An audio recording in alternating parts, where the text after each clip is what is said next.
Hello, good evening and welcome to Who Does Rolls TV. I am your host, Mike B. Here we are again. Yes, mid-March. March is thundering on like an out-of-control buffalo in a China factory. I don't know. Right, let's have a look at what I've been playing. I think that's probably for the best. What's Mike played? I really want to know what Mike's played. What you played, Mike?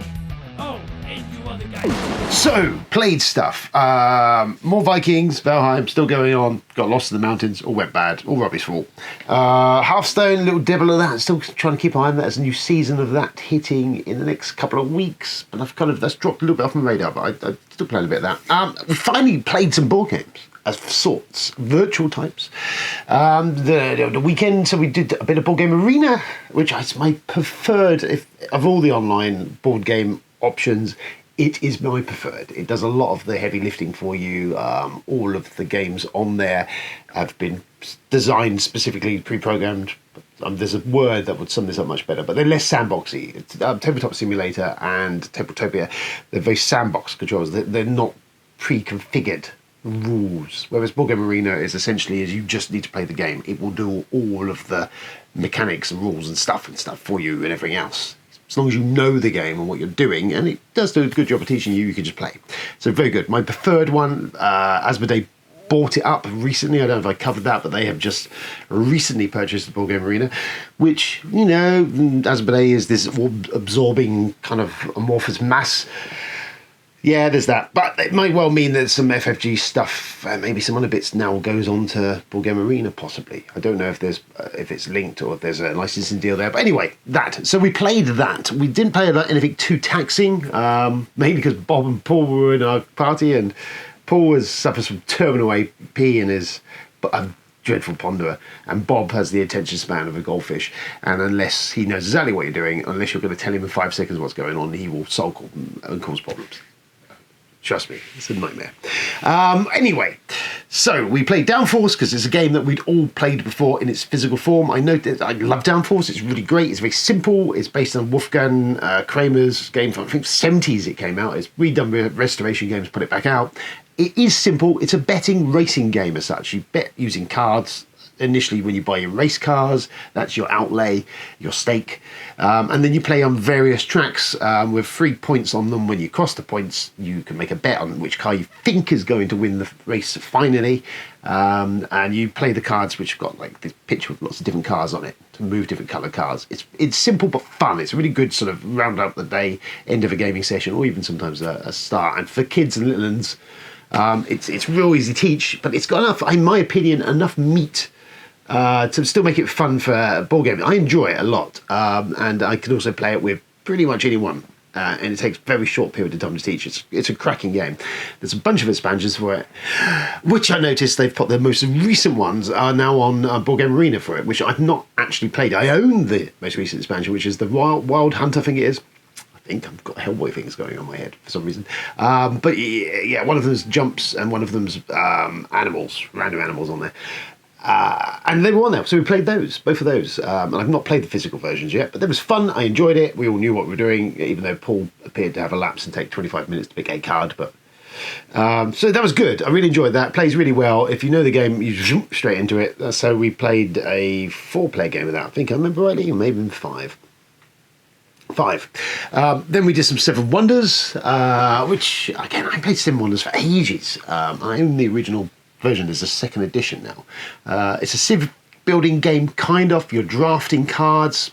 Every round you draft cards, you pick one, you put it down, and it changes your civilization, and you can interact with the players to the left and right of you, either taking trade goods for them or fighting them, and you're gaining victory points. It's, again, very quite simple, quite straightforward. It's involved, and the teacher's a bit involved, but I remember playing with my against the kids, especially George when he was well into it, when he was about 12 or so, and he really used to kick my ass at Seven Wonders. Good game, really good implementation of it, so we played a bunch of that, and then we rounded up with some Sushi Go and Love Letter, which again, Paul struggled with Sushi Go. Not sure why he was struggling with Sushi Go. It took him a long time to make a decision over his sushis. Real entry-level stuff, Sushi Go. You're making set collecting, essentially. You draft cards every round, put a card down, and you can try and make the best tableau of points with different multipliers on. Do that over, I think it's 3 rounds. Love Letter, really enjoyed Love Letter. It was a great it was one of the very first kind of micro games. It was essentially this really quite good, solid game that only works with, I think, something like 12 cards or something. And each of the cards, when played, has a special power, and you're looking essentially to knock all the other players out by using the cards, and some of them interact in such clever little ways. There was subsequently Love Letter Marvel, which, as it's here, I'm going to reach across and grab it. And I really think this is a really great version of Love Letter. This one is you against Thanos, essentially. So everyone else is against Thanos in there, and he's fighting them. It's a really good twist on it. I thought it was really great. That's really cheap as well. I think it's like a tenner or something. But I picked that up, really played it, really quite a bunch of good components in there. Possibly my preferred version of Love Letter, the best version, I think. I'm going to say that. So anyway, then, yeah, we played a lot of stuff, really, kind of. That's good. I'm suitably impressed with myself. News. So let's zip down the news.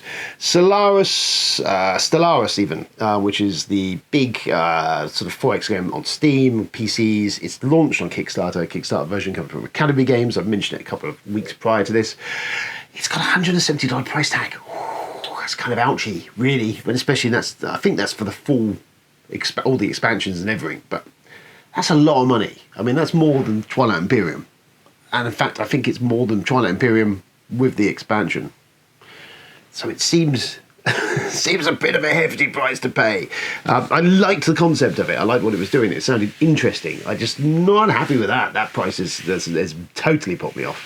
Ben, I believe from my Fredo Nate group, has currently backed it. He's on the fence with that one. I asked my thoughts on it. I said, I think it sounded great. So we'll see where he goes with that. If he backs it, it does sound cool. Just that, yeah, it's a little bit a bit rich for my liking. Something a little bit more down to earth in price wise. What I thought was Forgotten Waters download content number 1. They've announced from Planet Games. They're putting out Forgotten Waters pirate game. You could play it essentially. There's a bunch of components in the box, but it always kind of run via an app. I say an app. It's more of a web interface.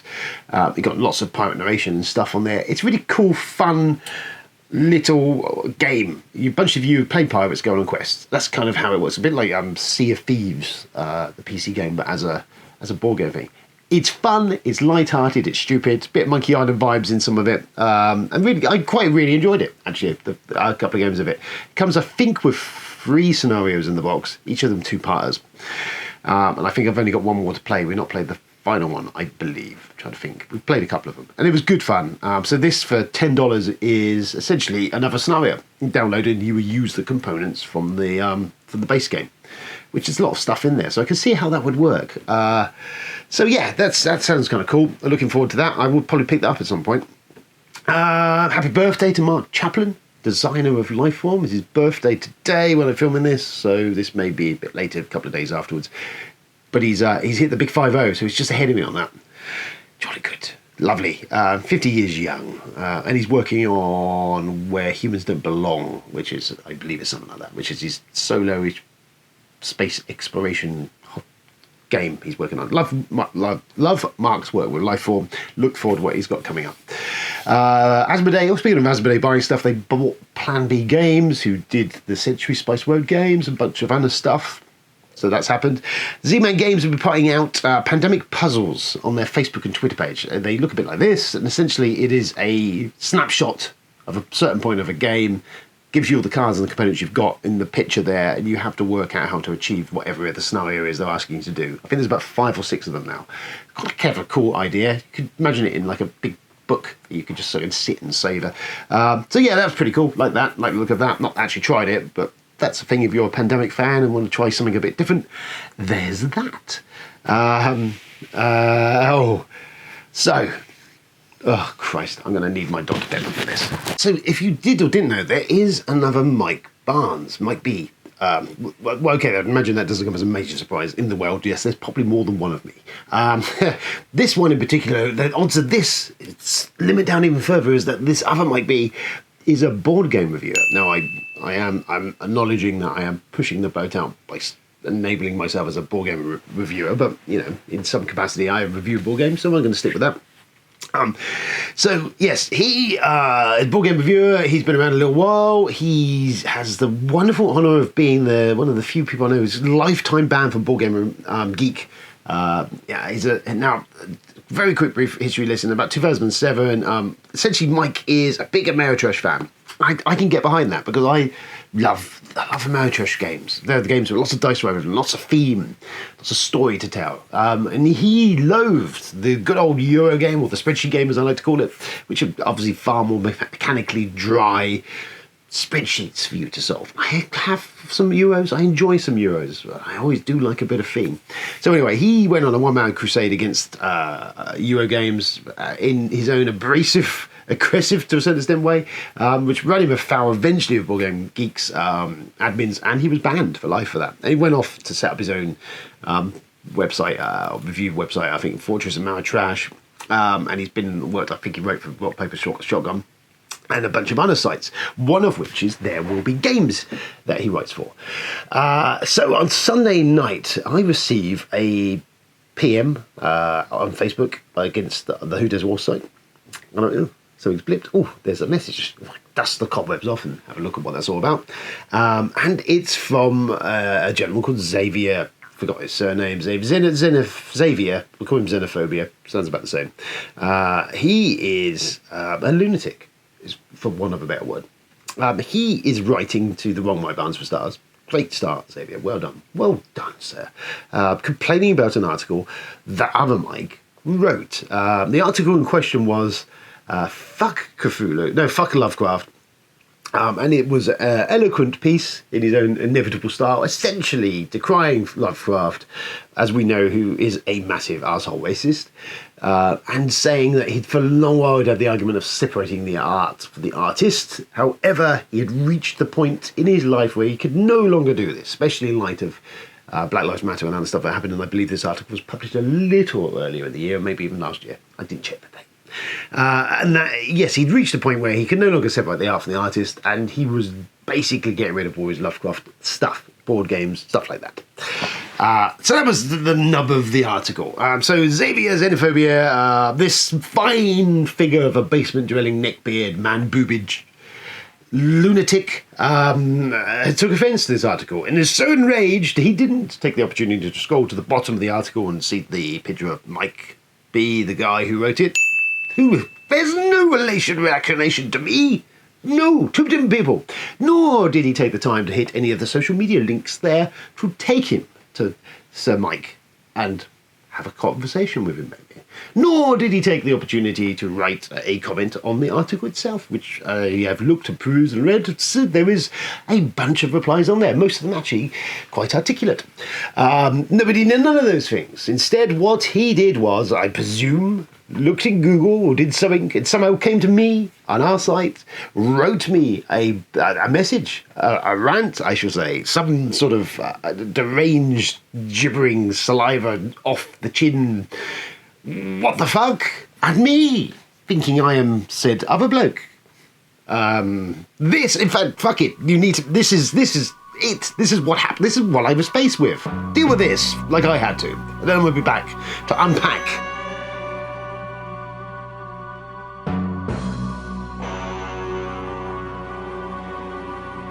Just read your mint-reeking pile of bullcrap on There Will Be Games about H.P. Lovecraft.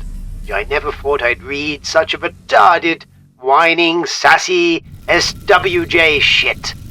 Yeah, we know racism is bad, as if we needed a nerdy, no-life, brainwashed leftist to remind us of this. But to take pride in letting Lovecraft go of your life just because he held some racist views is the embodiment of the utter caricature of those who are always finding issues where there are not, and this is just to prove themselves and the well they are the good ones. Either way, Lovecraft indeed held some racist views, but unlike what you claim, his racism only appears rarely in his fiction writings. They are but 0.5% max of his writings, and a part of them is just the description of foreigners or alien-looking people, but for what they are, not like him, and only the second part is indeed derogatory to black folks, but so few that it is never an underlying topic in his writings. One who truly read Lovecraft, or who is not dim-witted like you or honest, knows that. Finally, Lovecraft was actually the opposite of an asshole. There are the hypocritical morons who are always lecturing people about acting good, but who behave like assholes, and Lovecraft was the, I may sometimes speak like a bigot, but always behaving like a gentleman to anybody. He was indeed convinced of the white man's supremacy over the blacks, but totally appalled by any news of violence from the South. If you knew his letters, you should know better. That it's a well-known fact that his views mellowed gradually by the late 20s and 30s, and that most of the very little harshest views he held had somewhat changed or dramatically waned by then. Oh yeah, there are books, comics, games, etc. better than Lovecraft. Only an ignorant, dishonest prick would state this, which is clearly the proof that you never read him and only experienced him through your immature, useless games. And only repeat what you read online from other lowlife, in need of attention, leftist degenerate like you. There's nothing in the field of supernatural horror over the past 70 years that surpasses what Lovecraft wrote. It's a well-known fact and why he's more influential now than ever. The only body of work that may rival or sometimes top what Lovecraft achieved are the writings of those he deemed as major influences on him, namely Hodgson, Blackwood, Mashon or Poe. But you're so uneducated that you'd never heard of them, have you? Another proof that you're totally illegitimate to write about him. Now go back to your childish, boring games. Seriously, how can someone sit for hours around a table pretending he's a wizard or a troll instead of reading real books? And spare us your utterly stupid, moronic, sheep-like opinion on the master. For there's one thing for sure. Lovecraft was racist 1% of the time. You're a degenerate libtard all the time. Fuck off! Hail Cthulhu! Oh yeah, so that happened. Hail Cthulhu! The master. What a fucking lunatic. So that was sent to me. I was like, what the fuck? You've titled it to Mike, you've titled it to the wrong website, you've sent it to the wrong guy. I responded, as you would imagine, essentially saying, number one, you've got the wrong guy. What the fuck? Number two, I think you're missing a point here. Lovecraft is a racist. I don't care how much you're going to defend it. Okay, he is a racist. And I said, I hate to be as a shock to you, xenophobia, but if you're defending a racist, that kind of makes you a racist. In fact, it is. You don't have increments of racism. You don't get 1%. How do you grade racism exactly? Is there a sliding chart? Maybe a colour chart? You know, I'm just going to say, how can you be 1% racist? That's still racist. Okay, let's be clear. That 1% is still racist. You don't get to be incrementally racist, or on weekdays. So yes. I mean, unpack that. That came at me in full blow. Clearly, he's insane. Clearly, he's lost his plot. Here we go, though. We're dealing with typical this behaviour of this shadowy far-right. Where pull the strings? These numpties who think they've got such vile, you race, you lefty liberal bollocks. They're so brave that they have to PM people. Okay, that's my issue with them. Typical fucking idiot. Shadow masters, puppet masters, pulling the strings while in between bouts of tentacle porn. What a fucking asshole. Okay, if you want to fucking have a go at someone and rant it, do it in public. Do it. Mike did in his article. I'm doing it now. If you're fucking so brave, so well done, then go and fucking do it in public, you dickhead. Fucking cowardly shitbag. So, yeah, there you have it. What a fucking asshole. There's Xavier xenophobia. There's his bit. He did subsequently reply to me with more fucking nonsense that I couldn't even be, and he's blocked me apparently, not before I'd been on his profile and found him. But yeah, so that happened. There were people like that out there who that seemed reasonable to him. That lump of text. So that happened. Only to me, of course. Don't fucking dare! Okay, I will not curtail to trolls and heathens and stuff. I will not have none of it. Moving on swiftly before I get into a rant of my own. Other stuff going on. Charlie, Charlie, that bloke, the other guy on Who Does Rolls with the ROLES, rolls, the role-playing video thing. You surely watched that. Anyway, Charlie has a comic coming out onto Kickstarter, Explosion High #1. The pre-launch page is up right now, so you can notify yourself. Put a little tick in it, put a pin in it, saying, I quite fancy a look at that later on. Love Charlie's stuff. He's a very talented writer, you know. You will see that if you read any of my articles. But yes, he has his own comic book coming out, kind of a funky, cool thing on, I'm getting kind of X-Men-y, kind of at school, kind of weird, crazy vibes. He did another thing from Mad Robot Comics. He did Blob Detective, which was great, which is in an anthology series they put out a couple of years ago, which I would go and grab. It's over there somewhere. It's a long way to go. And so anyway, that's happening. So I'll put a link at the bottom of the video for that. Charlie has a video which I've not looked at actually. I didn't need to edit or at least get together to put out. I'm presuming he will mention it on that. If not, go and have a look at Charlie's stuff. He's just finished his run of Zine Quest videos and stuff. There we go. So what else I've been doing? Diving through this quick. So me and the beloved have started watching the Stand TV series. Based on the Stephen King book, essentially the end of the world virus stuff, things goes on. Read the book many years ago, I think in the 80s when it first sort of came out. I'm in the process, about 2/3 of the way through reading he did an amended version. Added some stuff that was chopped originally out, which I've never read. I thought, you know what, I'll pick up and read it. So reading that at the moment. Stand TV series, which is not proved, it's not been very highly regarded and rated. I've heard some people give it on Facebook and stuff, people I know had kind of said, oh, it's actually pretty good. But a lot of the critical reception and most of the shadow puppet masters had also reacted in the same way. Most of the vitriol was aimed at the fact that it had not followed a linear storyline. So the book runs essentially Stephen King's The Lord of the Rings, really. I mean, there's some really, now reading it again, there's some bits in there I'm like, that's basically Sauron. What do you, the Iron and North or whatever. Anyway, I digress. Yes, so yeah, it was this A to Z storyline. What the TV guys have done is they've essentially chopped the story up, start about midway through, flashback to a lot of the stuff of the characters. So a lot of the big fans just went, oh, for fuck's sake. I am on the fence with it. I watched the first one, I thought was really good. Having read the books and knowing a bit more the subtlety of the books, there is a lot of nods to the book in there that if you've read them and you're watching the show, then you get a bit more because you're like, okay, well, they are subtly nodding to that. There's a few points where they've missed a trick, where they could have done what was in the book and didn't. I don't understand some of it, maybe budgetary constraints. It looks nice. It's fairly well polished. But yeah, I think we're 4 episodes in. I think it's only 8 episodes anyway. It's okay. The wife is enjoying it, but she's never read the book, so it was interesting to sit and watch her. And I've spoken to her and said, "Do you get what's going on?" And she's kind of like, "Yeah." So she's really enjoying it. I feel it's okay. The '90s TV version had some better things going on in it, but also is not quite aged. But I'll wait until I watch the whole thing. It's a decent cast on the whole in there, and it looks good. Yeah, it's okay. What else have I? There's something else. Oh yeah, Doom Patrol. I started watching Doom Patrol because I did a subscription. I think it's to the Shudder Network or something or whatever. Stars Play. That's it on Amazon. Doom Patrol. I love the original Doom Patrol comics. Stuff by Grant Morrison was great. He just introduced some insane shit in there. And I'm really digging the TV show. I've only watched, I think, a couple of episodes so far. But there's definitely that Morrison-y vibe to a lot of what's going on.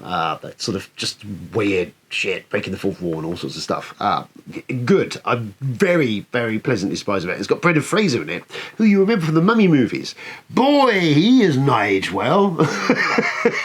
Oh, yeah, no longer that matinee idol look, so I say that much. But it's cool that he's in there playing Cliff Steele, this big rubber dude. And I'm really enjoying how it's done. It's very sort of light and Alan Turgid's in that as well. But good, really good. If you're a fan of the comic books or anything weirdities like that, I'm really digging on that at the moment. I watched the other night was Alien Nation, the 1980s movie with James Caan and Mandy Patinkin, who played Alonzo Montoya. You're prepared to die. I raved. Yeah, Alienation. You know what? It's aged a little bit, but actually, what it's doing there, in light of recent events, it's pretty solid. Essentially, if you're not aware of it, James Caan is a cop, of course, a hard-bitten cop with his partner. It is set in the early 90s, even though I think it was shot in the 80s, about a point where there's been aliens arrived at Earth. They've arrived in these big ships, and essentially they're a race of a bunch of slaves. They've been genetically engineered for hard labour, so they're kind of these alien-looking dudes, kind of humanish, and they've been integrated into our society, because what else are we going to do with them? And it's just dealing with levels of xenophobia, racism and all that, and Khan's cop is a bigger, his partner gets killed by one of these alien guys, and then he starts investigating a case. It's kind of, that all set up, the world build is really good on this, especially that they've all been named. Some of them have got really fucking stupid names, because they've been given them because the immigration guys have just kind of given up, having to dish out millions of names to these guys. There's lots of subtle, lovely little bits of story in there. Really good sort of world building in there.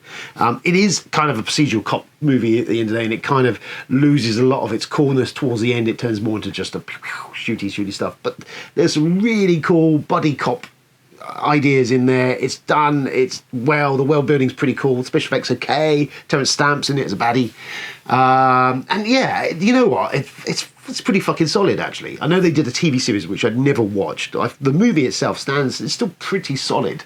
If you've never seen it, if you like the idea of buddy cop movies but with an alien and this whole sort of weird sort of racism angle and stuff, it's kind of cool. And as I say, it has aged remarkably well, especially in light of recent events. So that's Alien Nation. And then Operation Condor. Son and One had never watched a Jackie Chan movie. So we went for Arm of God 2, Operation Condor. Probably one of Jackie's defining finest moments. I haven't seen this probably for 20 or more years. I saw it, they brought out a nice Blu-ray with lots of extra stuff on it. So I couldn't resist, really. Really good, some fantastic fucking stunts. This is Jackie at his peak, really. He directed this as well. And just some incredibly well put together, very Buster Keaton-ish sort of Chapman, sort of, a lot of it is it's comedy elements and stuff and how it does and how it plays out. But brilliant stuff, really good. Son of Warner really enjoyed that. We chuckled. Mrs. watched it as well. There's moments we just chuckled because it was quite funny. Totally a weird old movie, but some great stuff going on in that, and some brilliant action scenes, with all practical action scenes, some crazy shit. But yes, so we watched that, and I think that brings us to the end of this. I'm exhausted. This has been a roller coaster, this episode, isn't it? I'm done, really. So that's us for this week. Coming up is more videos, I'm presuming. Charlie's got one that I need to drop this week for him as well, so I'll get that propped together. Who knows what's down the road? I don't know. Hopefully we might get back to playing some ball games in the next month or two. Who can tell? But there we go. That's us for the moment. This has been Who Does Rolls. I've been Mike B. That was HP. Thank you for HP for your assistance. There'll be links at the bottom for some of the stuff we discussed in this show. We'll be back very soon. Stay safe out there, people. Until then, farewell and adieu to you, fair Spanish ladies. Good night.